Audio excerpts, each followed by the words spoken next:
300 પ્રકારના રોગમાં કામ કરતો સરગવાનો પાવડર, જે સરગવાના પાન પ્રાકૃતિક ખેતીમાં ઓર્ગેનિક તરીકે તૈયાર કરવામાં આવેલો છે સરગવાનો પાવડર. આપણે સરગવા પાનનો પાવડર ટૂંકમાં ખાલી ઓનલી પાનનો જ પાવડર છે. એ ઘરે પણ તૈયાર કરી શકાય, પણ ખૂબ ઘણા બધા પાન સૂકવીએ ત્યારે પાવડર સુકાતા થોડો બની જતો હોય છે, એટલે આ મહેનત બધા ન કરી શકે. એટલા માટે અમે અમારા જ વાડીના સરગવાના પાનનો સૂકવીને પાવડર કરેલ છે.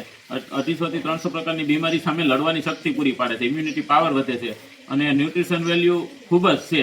એમ કે દૂધ, કેળા, સંતરા આ બધામાં જે પોષક તત્વો ન્યુટ્રિશનને મળતા હોય એનાથી ઘણી વધુ માત્રામાં આ સરગવા પાનના પાવડરમાં મળી જાય છે. આ પાવડરનો ઉપયોગની વાત કરીએ તો દૈનિક રસોઈમાં જે મસાલાનો ઉપયોગ કરતા એવી રીતના 1 ચમચી શાક બનાવતા હોય તો એમાં ઉપયોગ કરી શકાય.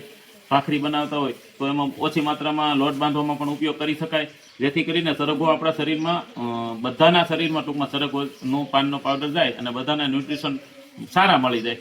એટલા માટે સરગવો ખાવો ખૂબ હિતાવહ છે. તમારી ઘરે તૈયાર કરી શકો તો કરી શકાય, અથવા અમારો કોન્ટેક્ટ કરજો તો અમે પણ સરગવાનો પાનનો પાવડર તમને કુરિયરથી મોકલી આપશું. એક પિત્તનો પ્રશ્ન હોય તો એમને અમુક સમયે ગરમીના વાતાવરણમાં નહીં લેવો જોઈએ, બાકીના બધા વ્યક્તિઓ લઈ શકે.